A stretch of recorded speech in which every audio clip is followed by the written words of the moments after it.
Good morning, everyone. Thank you for that welcome.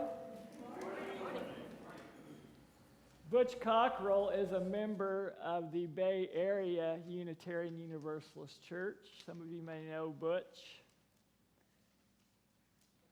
I stayed with him when I went to do a service like this down in the Houston area. When you walk into Butch's home, there is a framed front page story from the Houston Chronicle of man walking on the moon. Man lands on the moon. Butch was one of the engineers at NASA who worked to make that a reality. He worked for NASA all the way up through the Challenger mission. And at breakfast, I asked Butch, how many galaxies are there in the universe?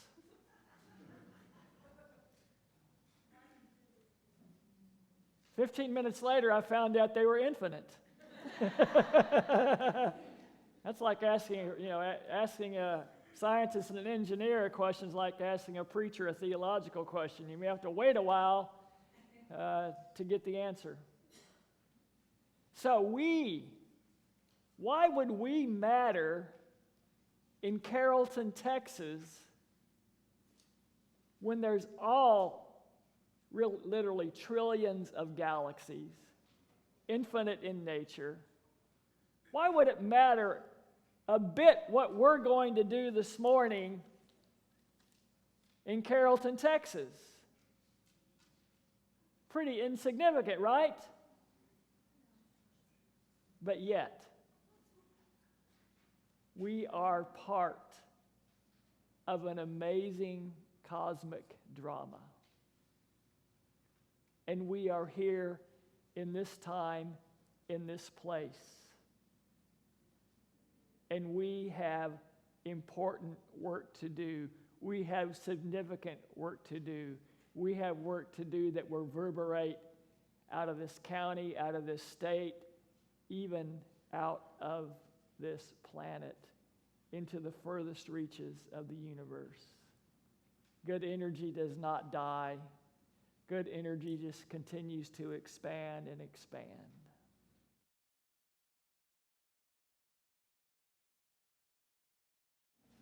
How many of you have taken the Myers-Briggs test? Yeah, a lot of us have, right? I was talking to David last night. We both did clinical pastoral education. That is the training to become a chaplain. And so in my second year of chaplaincy residency, I took a battery of tests, one of them being the Myers-Briggs. And it just so happens that I had, and this was the long form, I had 0 points for introversion, and I had 0 points for sensation. So I was this extroverted, intuitive guy just going all over the place. And my supervisor wrote in my evaluation, "This man has no interior life whatsoever."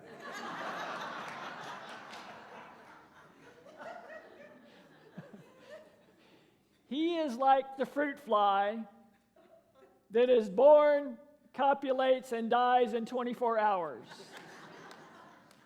If he does not gain an interior life, he will not make it in this work and ministry. To which I replied, I think he got it about right except for the copulation part. I'm still working on that. So this is a time, I think, in our national and even our international life to go inside, to go deeper.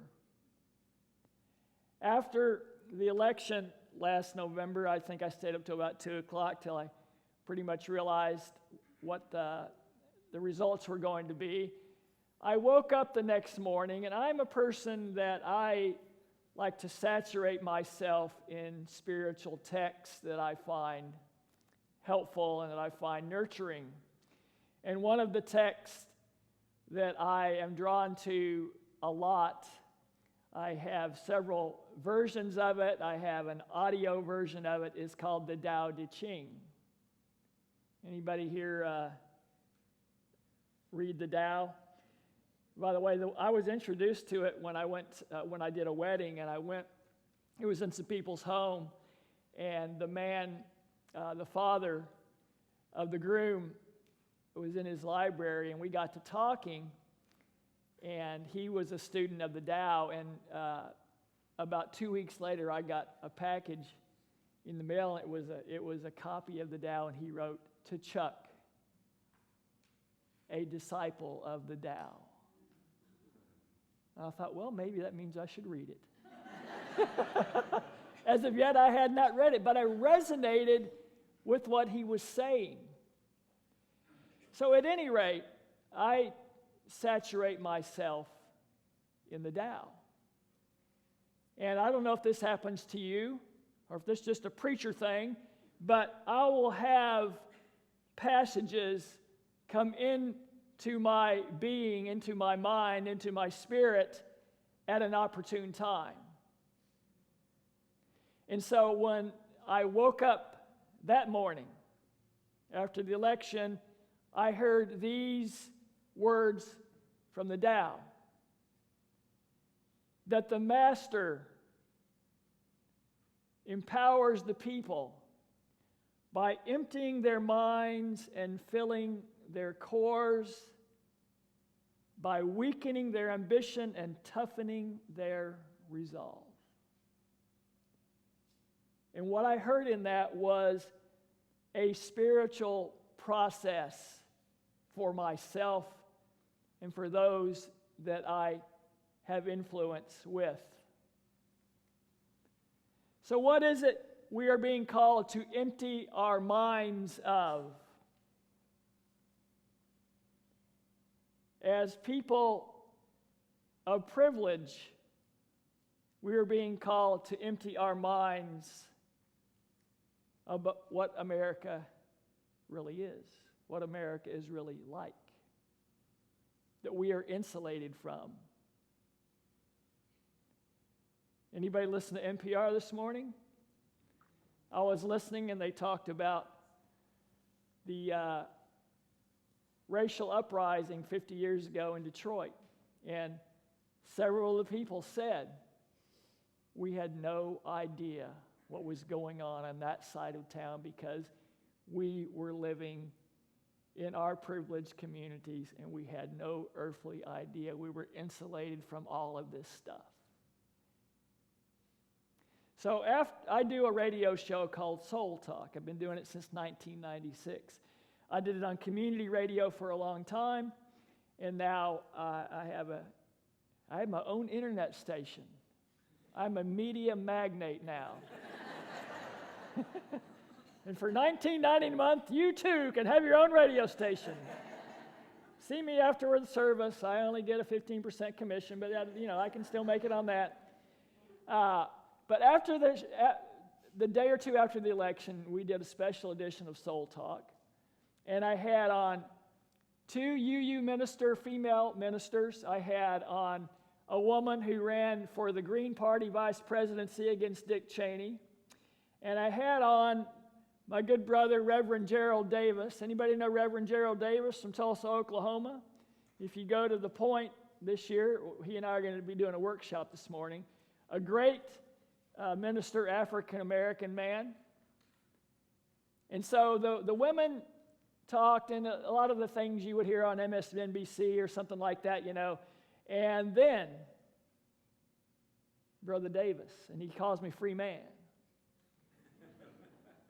He said, free man. The question was, what does this election tell us about the soul of America?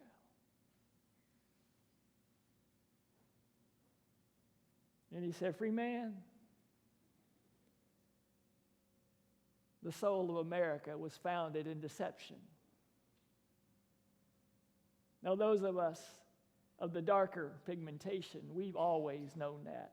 We've always lived that. We live it every moment of our lives. We live it every hour of the day.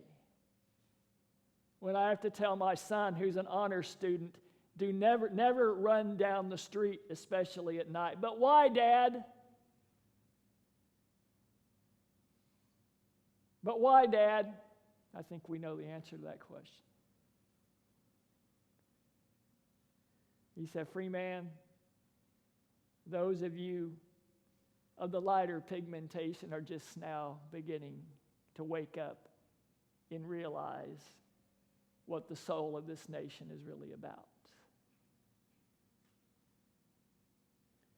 So, I like to say regarding America, I believe in the myth, but not the fable. I'm using the word myth in the Joseph Campbell and the Carl Jung terms, that there is a beautiful story, that there are beautiful principles and values that are eternal in nature, that every human being is given freedom from their Creator, that is endowed with these inalienable rights. I believe in that myth. I want that myth to come true. I want that myth to be a reality for everybody in our country and everybody in our world. That's a myth I will stake my life and my heart and my passion on. That's a myth I will work tirelessly for it to come true. That's a myth that our first principle is founded on, right? The dignity and worth of every human being. We believe in that myth. We are grounded in that myth. I do not any longer believe the fable that these nice people just came over from Europe because they wanted to have freedom and they wanted everybody else to have freedom too. When the reality of it is, they wanted freedom for themselves, but they didn't want anybody else to have it.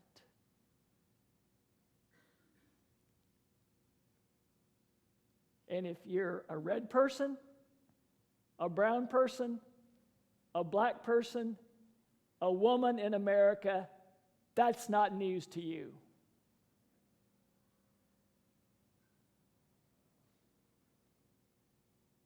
And regardless of the candidate, the female candidate that ran for president,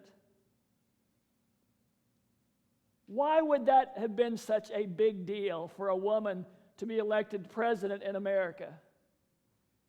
And why was it when they did polling that close to 50% of the people would not have voted for that candidate or any other candidate because she was a woman, because of her gender?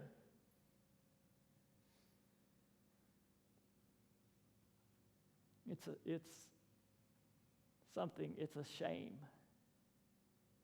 It's a disgrace. It flies in the face of the beautiful myth.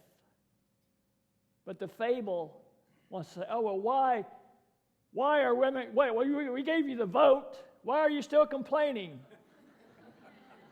How long did it take to get that vote? What? 90 years, and that's just when they started Seneca Falls and all that stuff. And as you well know, many of the women, I believe Susan B. Anthony was one of those, who worked and died and still didn't get to vote. So I believe when the passage says to empty our minds, I believe we're being called, and I'll acknowledge I'm probably the most privileged person on the planet, a white male American. We're being called to empty our minds of the fable of America. But at the same time, we're being called to fill our core. And for me, as the executive director of your Texas Unitarian Universalist Justice Ministry. We have some brochures out there on the table. We have some accomplishment sheet. I'm happy to say that I had to make the font so small that you're going to have to go to your eye doctor and go, I need my eyes examined. I cannot read this. My arms are not long enough for me to read this. I also have about a dozen tote bags back there, so the fastest 12 to the back will get a tote bag. Do not trample anyone like they do at Walmart during the Black Friday or whatever. But what I'm saying is, I'm being called, and we're all being called, I believe, not only to empty our mind, but to fill our core. Fill our core with the dignity of that myth.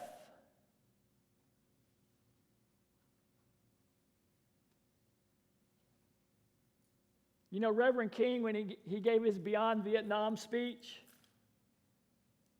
you know how that happened? Why he gave that speech? He was eating breakfast one morning. It was on a sidewalk cafe, and he looked up, and it might have been in New York or one of the major cities. He saw the Life magazine cover of the girl, you know, the famous thing of the girl running with the napalm. He quit eating, and his companion said, "What's wrong? You know, what's wrong, Martin? Why I just lost my appetite. Why?" And he pointed and he said, "I will never be able to enjoy my meal again. I will never be able to sleep well again, seeing that and knowing that my nation is one of the greatest purveyors of violence on the face of the earth." And that's when he gave the Beyond Vietnam speech. By the way, he was assassinated 1 year to the day after that speech. That was not an accident, I do not believe. But we won't get into that. So fill your core. What are the spiritual practices that enhance your inner person? Who are the saints and the sages and the wise ones that call you to your deepest self?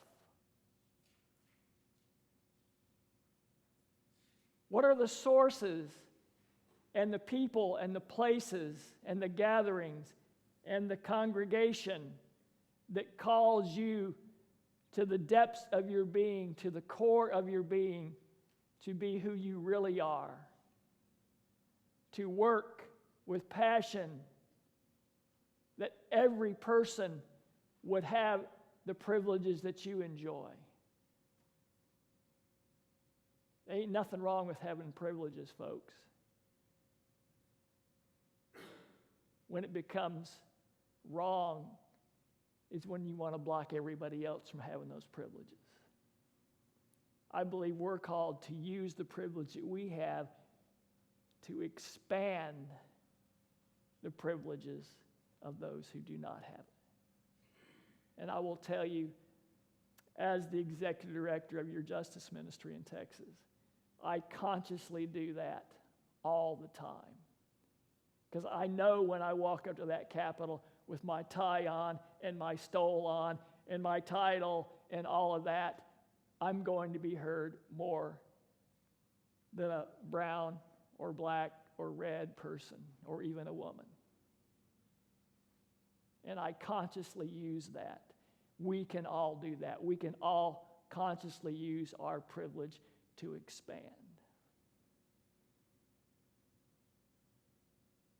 So know, this is a time to know and to redouble, to fill your core, to come from the deepest place.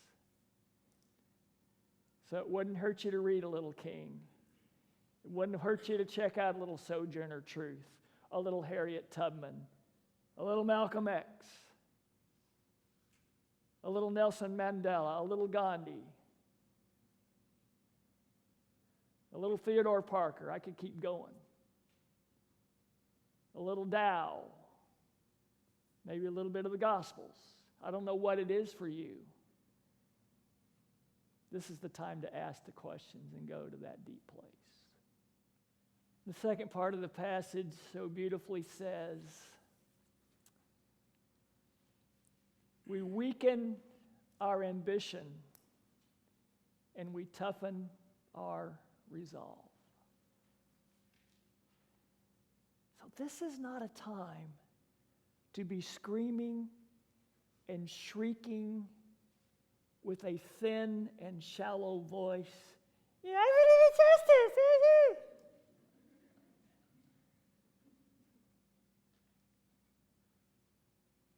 I cannot tell you, I would imagine many of you have the same experience. Some of the emails I'm getting, emergency, alert, high priority, got to do something yesterday.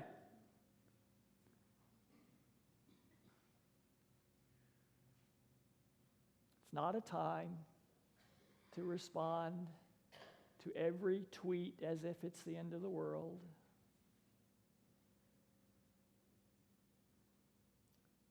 What I have observed and learned working in an activist world, working with people who seek justice, you can tell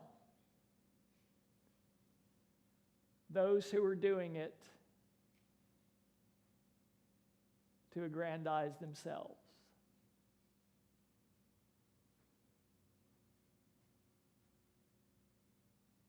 That are doing it because of ambition.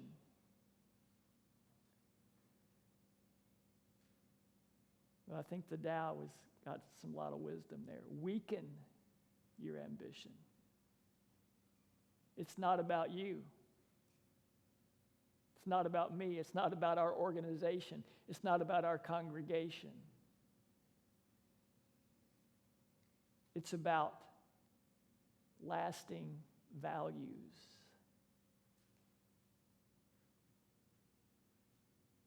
It's about staking our lives for that which we believe most deeply. Did you ever hear Mandela's speech before he went to prison for 27 years? And it'll give you chill bumps if you go YouTube it. He says with that beautiful, dignified accent that he has, he talks about, these are principles I'm willing to give my life for. And Reverend King routinely said, if a person hasn't found what's worth dying for, they certainly don't know what's living for. And he cautioned us, do not die while you live.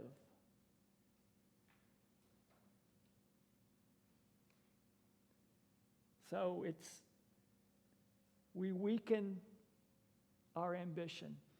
We had the General Assembly at New Orleans, and you see that majestic Mississippi River. How many of you have stood on the banks of or beheld, is that the right word? Beholden, whatever the word is. Have you looked out and gazed upon the Mississippi River? I wasn't very good in English. Yeah. So when I was coming up here yesterday from Austin, we had one of those horrific, I got around Waco, and it rained so hard for about 20 miles. I was, had the deal where the people have their blinkers on so they make sure you can see them. It was trying to make a 7 o'clock dinner thing, so I would have pulled over normally, but I was going about 30 miles an hour. Now, have any of you lived by a small creek when there's that kind of a gully washer? What does it do? It's coming out of the banks, it's spewing, it's shrieking, it's screaming. You have a gigantic storm like that. What does it do to the muddy Mississippi, the big Mississippi? Barely even makes a ripple. It's so calm. It's so centered. It's so grounded that all of the storms and all of the things that get people into a big tizzy about. Joel and I were talking last night. We're in a marathon, people. We're not in a sprint. Did you see Usain Bolt in the Olympics? He won the 100 and 200, what was it, the third Olympics in a row? I love to watch him run. Guess what? He can't do that for even 400 yards. He sure can't do it for 800 yards or a mile, 1,600 meters. No. We're going to have to learn to pace ourselves. Weaken your ambition. And then finally, I love this, but you toughen your resolve. I'm more resolved now than ever for the work that we do.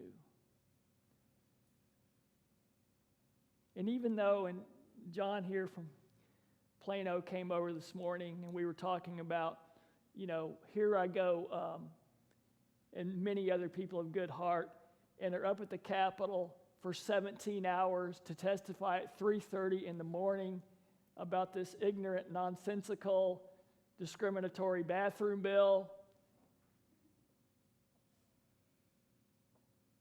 And they don't care, they don't listen, and they go ahead and vote the way they were going to vote anyway. Or about this SB 4 bill, about the anti-sanctuary cities bill. And when I watched a 9-year-old girl who got up on a bus at 5 in the morning from Houston, Texas, to come, and when I left there at 10:30 at night, still had not testified, and had to get up on a little crate so she could see the people and testify. A 9-year-old girl had to come up there and say, I should be studying, but I have to come up here, and now I'm afraid that when I go home, my parents may not be there. I'm afraid when I come home from school, my parents may not be there.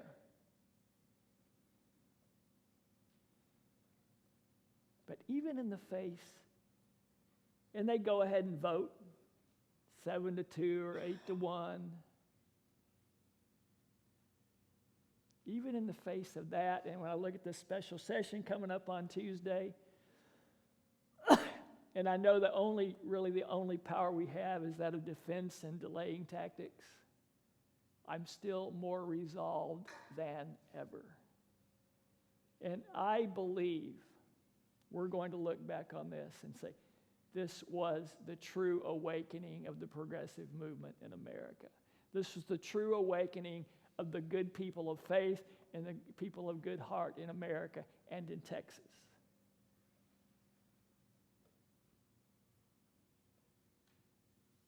And I will look the legislators in the eye and say,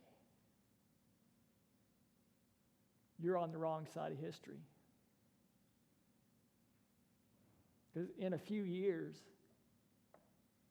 what you just voted on is going to seem like absolute nonsense. And you're going to have your name by it. Just the way the people that voted against the Civil Rights Act or worked against the dignity of women or black Americans. Is this a vote you can make that your grandchildren are going to be proud of? I want you to think about that.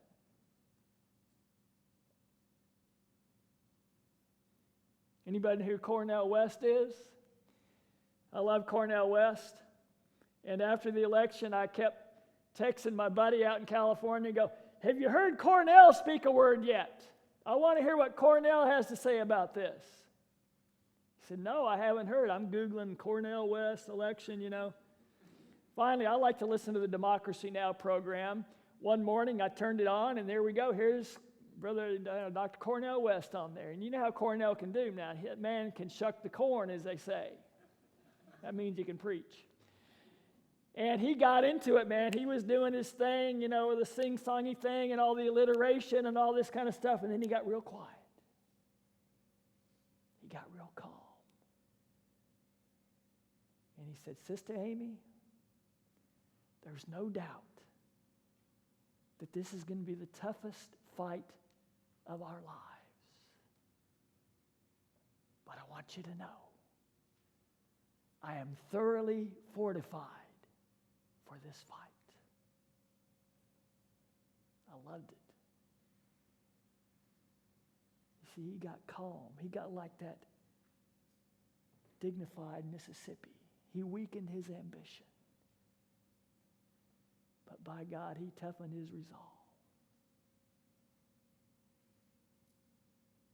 So if we're willing to empty our minds, to fill our cores, to weaken our ambition and toughen our resolve, I know that we too will be thoroughly fortified for this fight. And together, we will bend Texas towards justice. Amen.